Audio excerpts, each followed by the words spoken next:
이번 주제는 신의 존재 증명입니다. 제목은 신증명 시원하게 해드립니다. 이렇게 지어봤고요. 범죄 실론 이야기를 좀 해볼 겁니다. 신의 존재는 예전부터 논란이 많았죠. 어떤 사람들은 신이 존재한다고 굳게 믿는 반면에 또 어떤 사람들은 상상의 산물이다 이렇게 얘기를 했다 이 말입니다. 하지만 여기에도 납득할 만한 답이 이미 있어요. 신증명은 다음과 같습니다. 원자가 있어요. 원자가 공간을 배타적으로 점유한단 말이에요. 그럼 이게 물질이고 존재잖아요. 근데 물질은 어딘가 위치합니다. 이게 공간이죠. 그리고 물질의 상태가 변해요. 이건 현상이라고 하는데 현상은 시간이라는 장에서 이루어지죠. 모든 물질과 현상과 시공간 그리고 아직 우리가 모르는 범주까지 그 총합이 바로 신인 겁니다. 그러면 이제 이른바 신의 존재를 증명할 필요가 없어졌어요. 신은 존재라는 범주 안에 속하는 게 아니라 존재를 포함하는 거예요. 자연 혹은 우주는 신 안에 포함되고 따라서 세상에 뭔가가 없지 않고 있다면 신은 있는 겁니다. 이러한 신관을 범죄신론이라고 합니다. 관련 본문을 좀 보겠습니다. 사도행전에 이런 말이 나와요.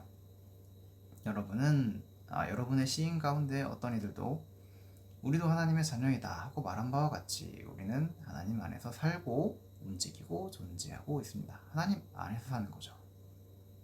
골로새서에도 보면 만물이 그분 안에서 창조되었습니다. 하늘에 있는 것과 땅에 있는 것들, 보이는 것들과 보이지 않는 것들, 왕권이나 주권이나 권력이나 권세나 할 것 없이 모든 것이 그분으로 말미암아 창조되었고 그분을 위하여 창조되었습니다. 그분은 만물보다 먼저 계시고 만물은 그분 안에서 존속합니다. 그러니까 세계와 하나님의 관계가 따로 있는 게 아니고 독립적으로 있는 게 아니고 하나님 안에 세상도 있는 겁니다.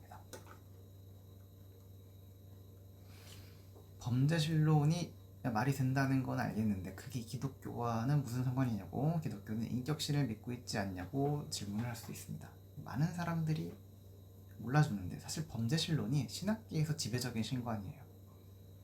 성서 위에서 봤듯이 사도행전과 고대 교부 이레니우스에게서도 만물이 신 안에 존재한다라는 서술을 발견할 수가 있고요. 중세의 어거스틴, 아퀴나스, 현대의 거장 틸리히, 칼 라너 같은 사람들도 범죄신론을 받아들입니다. 물론 학계의 다수라는 거지 신자의 다수인 것은 또 아닙니다. 다수 신자분들은 기적을 일으켜서 세상에 개입하기도 하고 사람의 말도 하고 가끔 재앙이나 행운을 가져다주는 인격신, 이른바 초월적 유일신론을 믿고 있는 것은 사실이긴 합니다. 여간 범죄신론을 수용하는 기독교인들은요, 신이 임의로 세상에 개입하지 않고 세상은 법칙을 따라서 움직인다고 믿습니다. 여기서 또 질문이 있을 수 있습니다. 신이 개입하지 않고 세상이 법칙을 따라서만 움직이면 무신론하고 다를 게 없지 않습니까? 이렇게 물을 수 있어요. 근데 기독교 범죄신론이 무신론하고 다른 것은 신의 품성이 선하다라고 믿는다는 것입니다. 여기서 인격신론하고 범죄신론이 통합이 되는 거예요. 인격을 가졌다고 하나님이 세상 밖에 있어야 되는 것은 아닙니다. 세상을 품고 있는 하나님이 인격이 있을 수가 있는 거죠. 선한 인격을 지닌 신 안에 세계가 존재하는 것입니다. 다시 말하자면 세상은 법칙을 따라서 움직이지만 그 법칙의 결과로 세상이 나아질 거라는 전망을 갖고 있는 것이 기독교입니다.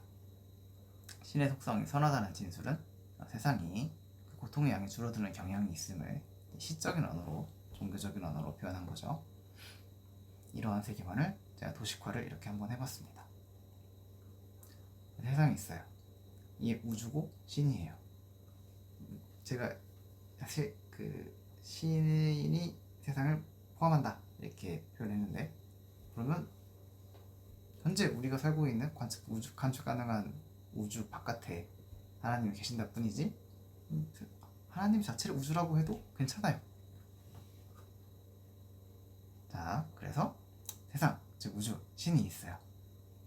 그리고 이 안에 우리가 알고 있는 세계라는 게 있고 그 안에 악과 고통이 있는 거죠. 이게 현재예요.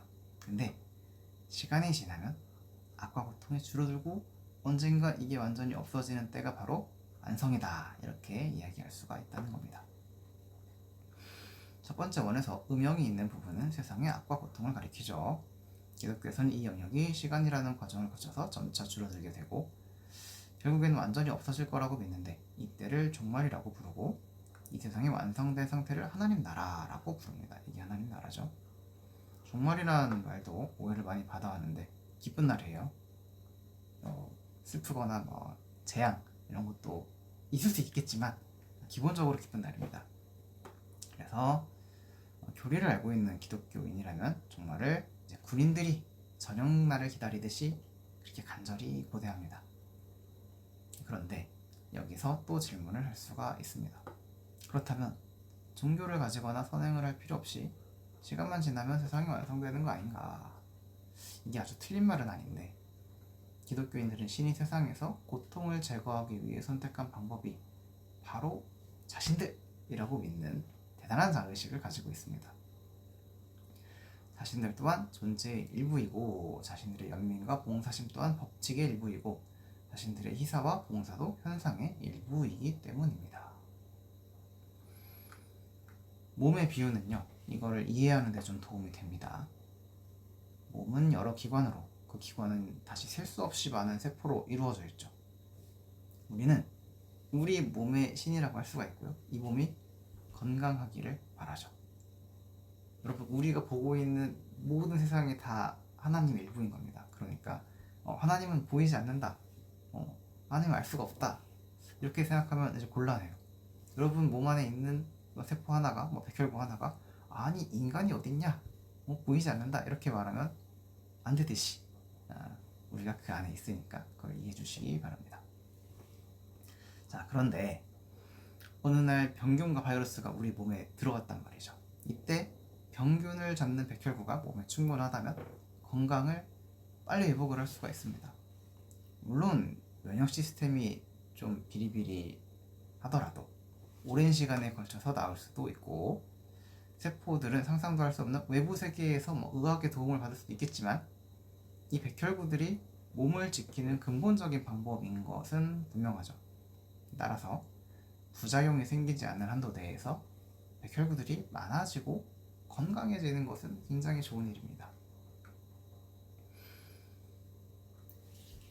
백혈구와 같은 존재가 되기 위해 꼭 기독교에 귀의해야 하는 것만은 아닙니다.